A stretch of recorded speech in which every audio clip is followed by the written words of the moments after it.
On today's show, the San Diego Padres get themselves a series win against the Texas Rangers thanks to some bullpen heroics on Sunday night and an overall great weekend for Jake Cronenworth, plus the return of Darvish. So lots to get into. Let's do it.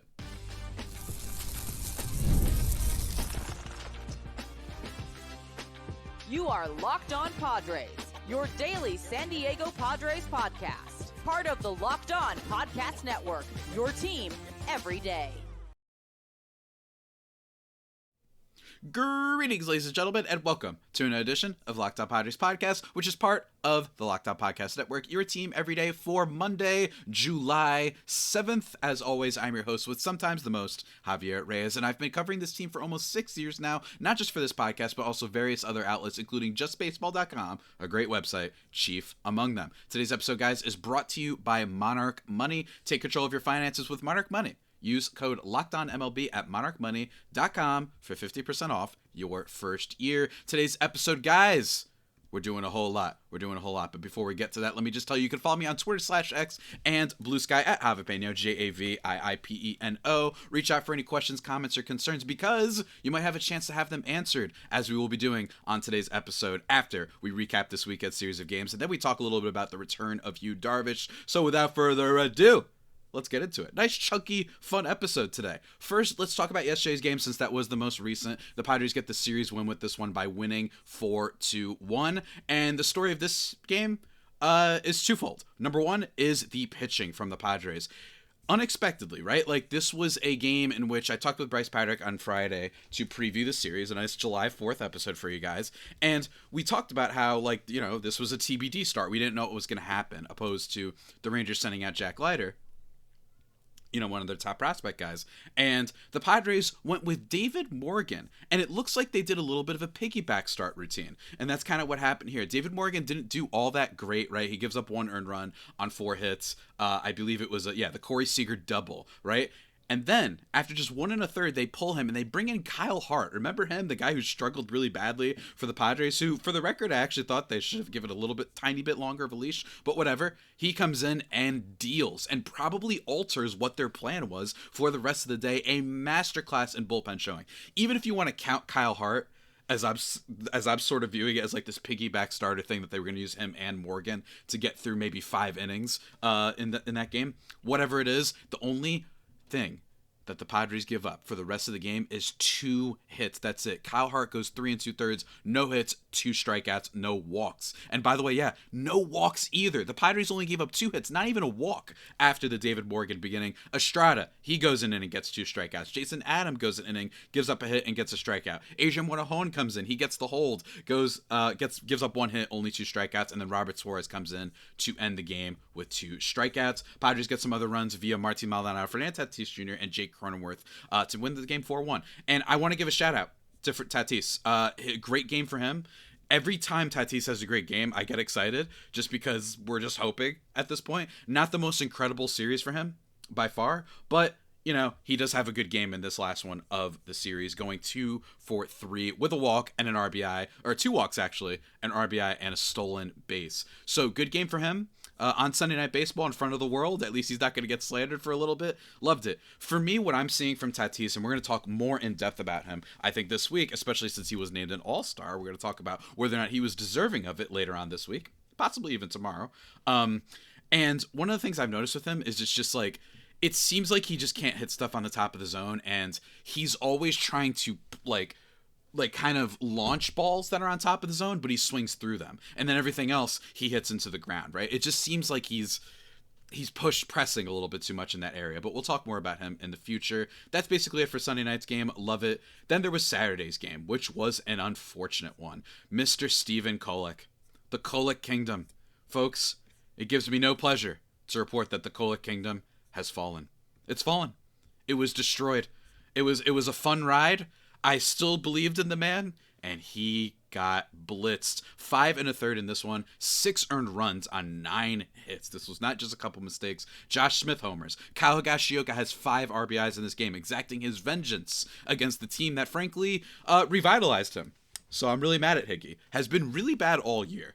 which, by the way, I think it's just kind of funny because the Padres have had such bad catcher production this year that everyone agrees, I think universally, that they're like, well, it looks like he just had kind of a career year with the Padres, and maybe it was smart that they didn't give him any sort of deal. But regardless, he does get 5 RBIs for the Rangers. Hasn't shown up all year, but showed up against us. Maybe it's a Petco Park thing. I don't know. Jonah Heim gets a double. Kyle Higashioka gets a RBI single and a sac fly.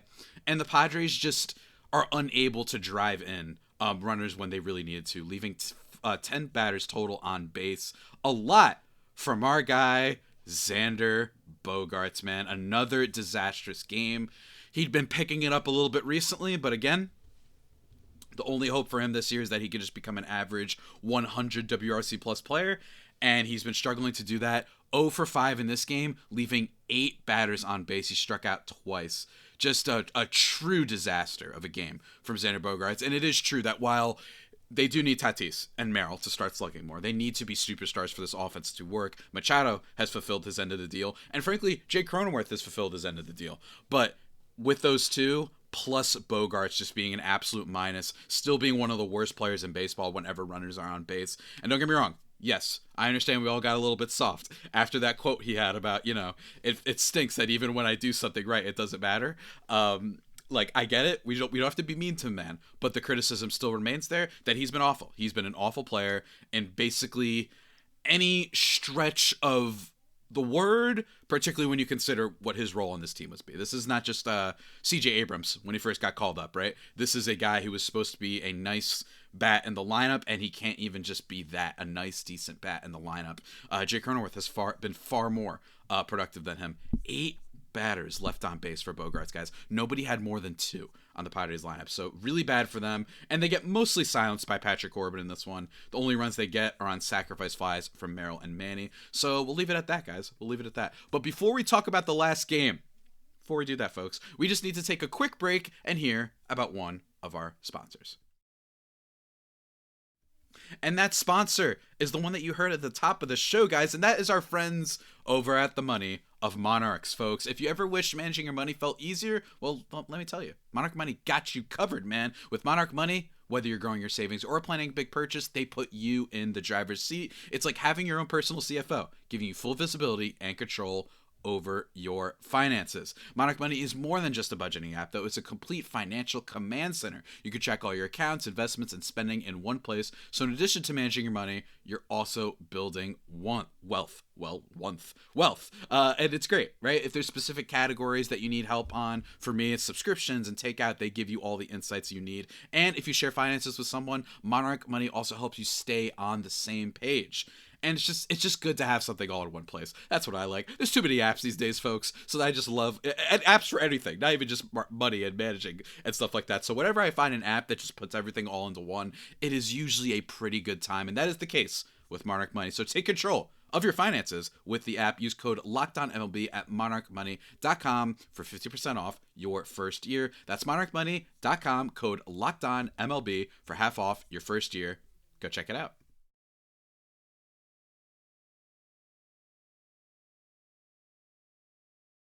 And just like that, we are back here on the Locked On Padres podcast. Folks, remember to go follow me on Twitter/X and Blue Sky at Javipeno, JAVIIPENO, for a chance to hear back from me and reach out with any questions, which you're going to hear answered in just a minute. But first, guys, let's talk about that last game of the series, Friday night's game.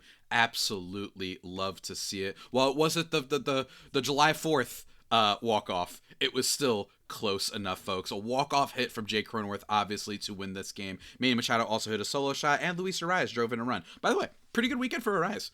Had some nice key RBIs for a team that, is very low scoring. So he had, a couple really good games. Goes 4 for 5 on July 5th against the Rangers. Goes 2 for 4 in this game on July 4th. And then, I'm sorry, wait, did we get a walk-off on July 4th? I thought it was Wow, I got it wrong. My apologies, guys. I had an appointment this weekend that I remember it being on July 5th, and I thought this game, whatever, I got the dates wrong. Anyway, Arraez 2 for 4, 4 for 5 on Saturday, and then 2 for 4 on Sunday. Really great weekend for him. Hopefully he starts it up. But in this game, Randy Vasquez, unlike the Kolek Kingdom, which has been brought to the ground, brought to its knees after getting set down, especially after that Saturday start, Randy Vasquez keeps getting away with it, man. 6 innings in this one, 2 earned runs on 3 hits, 3 walks, 1 K. He just gives up basically a Marcus Semien huge double in the top of the third that gives up 2 runs for him, and that's basically it. Look, I mean, I don't know how he does it. He walked 3 and only struck out 1.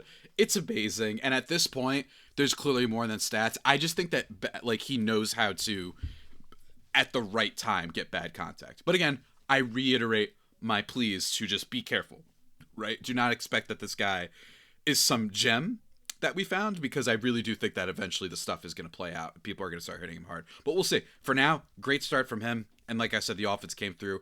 Jake Cronenworth walk-off. It was actually sad because Bogaerts had the chance to walk it off. God, the guy is going through it. And then he, like, strains his hamstring a little bit. It looks like he pulls something. At first, it sounded like it was cramps. And he actually has to be removed from the at-bat. And then they bring in Bryce Johnson. He gets nothing. And then Jake Cronenworth, of course, does it, which was great, right? It's just really funny that Jake Cronenworth being the hero, and I really wanted Bogaerts to get it, so I'm not saying I'm against Cronenworth getting it. I just really wanted to see him get a hit there. But as we saw on Saturday, right, leaving all those guys on base, can't blame people for being like, you know what, it's fine, because the guy probably wasn't going to produce anyway. That might be what fans are thinking. Cronenworth gets a single. Great weekend for him, man. You get the RBI single there to win the game. Then he also had a 2-run homer on Saturday's game. That was great. And he actually had a diving catch on Sunday's game to save a bunch of runs that might have ended up being the difference maker, by the way, for the Padres. Seriously. Like, bases loaded, gets the diving catch. I don't know if they score more runs there and pile it on, and maybe the Padres potentially lose. So really big shout out to our guy Jake Cronenworth, who's having an awesome weekend. And by the way, having a pretty dang good season so far. I know that 239 average isn't exceptional, but what he has done, he's hit for a decent amount of power, just a modicum of it, and he's drawing a crap ton of walks. Right? He's just getting a lot of walks. He's been a good player, man. 763 OPS. He gets an RBI also in Sunday's game with a walk. Like, just really good stuff from Jake. Can't be happy. Enough for the man, but that's enough, folks, for the game recaps. Decent series win, in all honesty, for the Padres. Not much else really to report there. Just good stuff. Good stuff. What else can I say? Yu Darvish, though. He is back tonight. It was announced that he will be the starter. It sounded like, it's not like a surprise, because prior to the game, they were saying that Darvish, they were like, he's probably not starting, in the words of Mike Schilt, I believe. And that told me, okay, he's really like about to start. He's about to be back. I thought maybe it could be maybe at the end of the week, but no, he will start tonight's game against those pesky, who are we playing? D-backs? D-backs for 4, right? I think it's D-backs for 4. Big series for them. Big series for the NL West. Believe you me, I'm really nervous about this. So Darvish, always big in the big games, right? He always shows up in a big way. I don't think that Yu Darvish is like the ultimate thing that has been holding this team back. I don't think Michael King is the thing that's been holding this team back. It's been the offense. Pitching has actually been pretty great, especially after yesterday's game. But all in all, I'm still really excited to see Darvish back. Having that piece back is just going to give you some depth. It means you won't have to be as confused with some of the starting pitching stuff that happens throughout the course of the season. So I'm excited. Hopefully he's good, and hopefully he can stay healthy. That's all you can hope for, right? But we really need Michael King back. That would be great. So huge series against a very prolific offense in Arizona.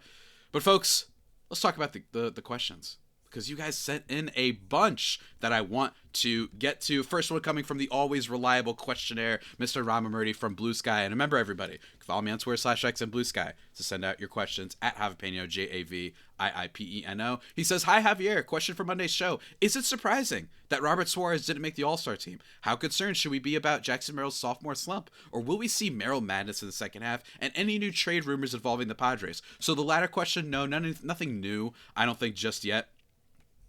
Only thing new we got was Brian Reynolds reports, which, by the way, I don't know if you guys saw that. He has like 6 teams he can block a trade to. The Mets, Blue Jays, Yankees, Padres, Giants, and Dodgers. I don't know about y'all, but that's some loser nonsense. Like, really? You just said you'd rather go to the Marlins. Oh, well, Javi, it's an income tax thing. There are other states that don't have, or that have a state income tax that he didn't put on there. He just said, I would rather play for the Chicago White Sox. Brian Reynolds, loser mentality right there. Like, you just scared of big cities? I don't know what it is, but that's loser stuff. I'd rather play for organizations that have literally made players worse than play for New York. Awesome stuff. Anyway, moving on though. Another part of your question, you said concerned about Merrill's sophomore slump. I'm not like freaking out, right? Because in a sense, I think this was to be expected. He hit into a lot of power in the second half of last year, and it's a little bit foolish to immediately assume, okay, so now he's going to get better, right? Like, I still think he's a great player. I really do think he's special in a lot of ways, but I wouldn't be super surprised. Remember, he wasn't known for power. It was actually something that was expected to come in later, so he's going to play better, I assume, at some point, but I do like that he's been walking a little bit more. I'm not freaking out. But in terms of like that 7-6 win player that some people might have been expecting, given how good he was last year, I'd be a little bit concerned about that. And then last thing that you mentioned was Robert Suarez not making All-Star. Not surprising. Yes, he's had a lot of saves for sure, but he has been dreadful over the course of May and especially June. I think we've seen a lot of blow-ups, so not surprised by that. And we're going to talk more about All-Star stuff tomorrow. At Jose Yayalaya 2730 Muncy, as in Max Muncy of the Dodgers, a fraud? Bro, you are not the smartest Padres fan. Oh yeah, you just a wannabe. I believe you've covered this team for almost 6 years. You're not even a true fan. I don't know what that means. The last part about the 6 years? Well, yeah, I mean, that's 6 years is a decent amount of time to cover a team, guys. And next, yeah, I was being a little bit mean about Max Muncy, though. I was just kidding. For whoever missed my episode with Karthik, I was just kidding. I obviously think Max Muncy, very good player. And frankly, one of the more underrated players in baseball. The Dodgers have two guys, Max Muncy and Will Smith, who are consistently really underrated for understandable reasons. Because they have the demigod on their team. They've got MVPs on the team. They've got Freddie, all that sort of stuff. So they do get a little bit overlooked. Max Muncy's a very good player. But that being said, yeah, Manny Machado is more deserving of the All-Star nod. And that's not a hot take. That's not me being biased or even hateful. That is true. But Max Muncy, good player. I was mostly kidding about that. Next question before we go to break from the Dodger fan, because why not? At 1354, Cope away. But absolutely not true. A few pennants to prove it, and refers to me calling the Dodgers nothing but choke artists prior to spending $1 billion and 2020. Again, same sort of thing. I was being hyperbolic intentionally. Obviously, the Dodgers are known for being a first-class organization. They're a really big rival of the Padres and someone that they seek to defeat. It's a giant dragon to slay, right? Like, that is a thing. But I do think that a lot of people, I wasn't being totally hyperbolic when I say that there are a good amount of people who pre-2020 viewed the Dodgers as a great team that for this century, right, have the last like 10, 15 years, especially since I've been following baseball since like 2010, around that, right, they've mostly been known as the team that keeps falling apart in the postseason. At least that's just my opinion. Still a great team, right? But it is true. I'm just saying, like, most casual fans were like, yeah, they always let down in the playoffs, right? Why do you think Kershaw is known for this, right? Everybody always talks with Kershaw about the big game stuff. So that is just a fact. But we're going to continue with the facts in just a second, guys. But first, one more sponsor from our, sponsors.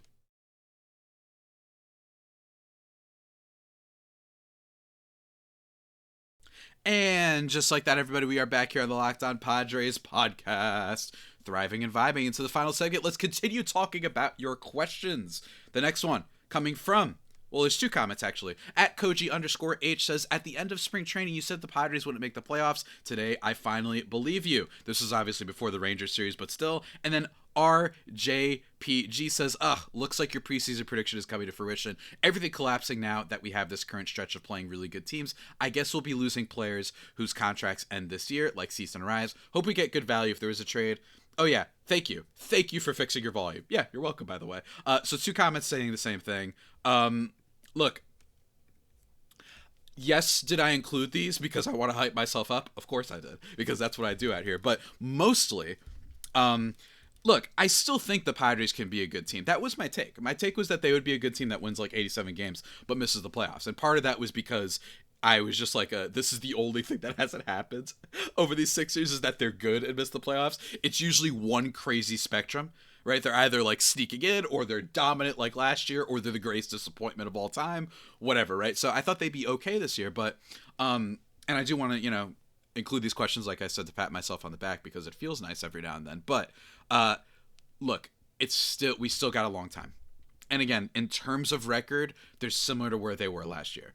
So maybe they go out and just get someone who can play left a decent amount. Maybe they even get a catcher somewhere. I don't know if there really is any out there. Maybe that happens and they're like, cool.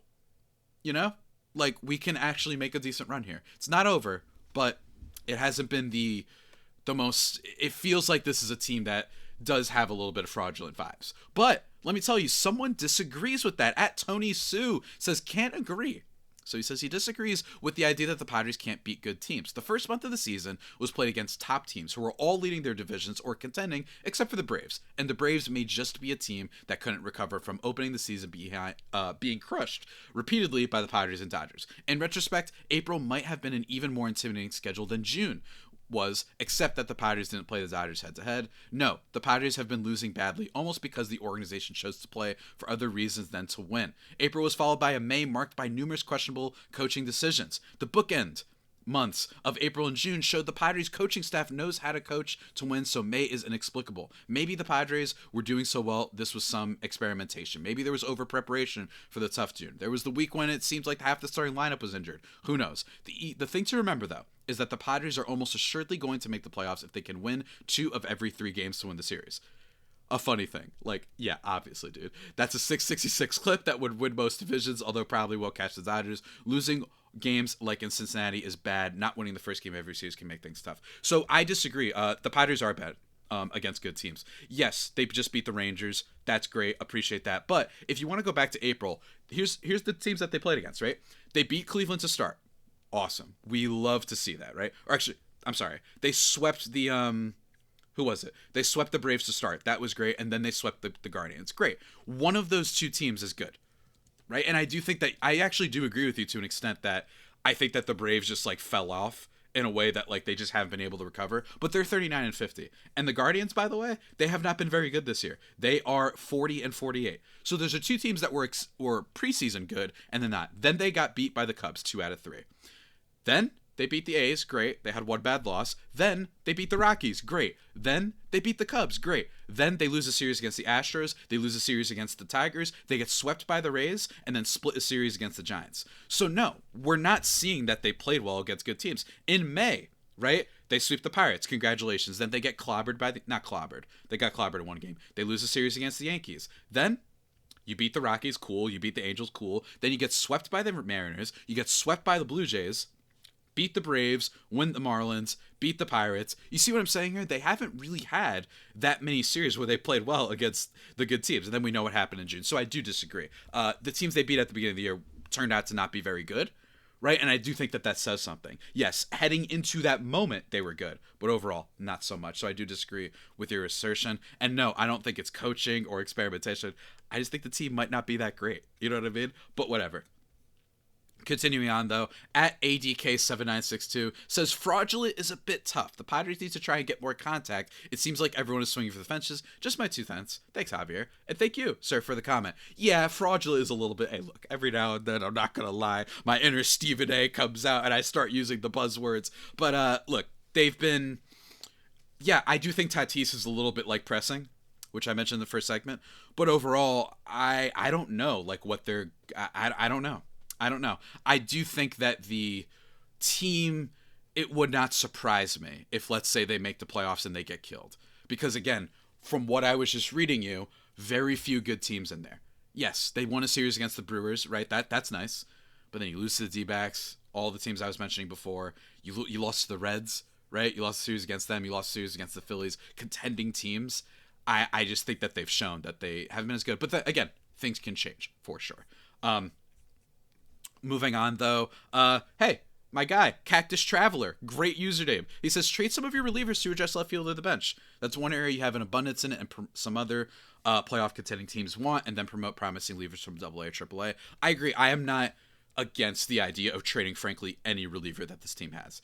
I don't want to trade Estrada just because I like him as a personality. He's really fun. Seems like a gamer. Seems like he loves being a Padre. I still love that he unfollowed Roki Sasaki after it was announced that he was joining the Dodgers. Like, that guy is just bleeding Padres. It's great. I love that dude. But I wouldn't be against it because, yeah, Daniel Morgan has been great, and they've got some other guys coming up.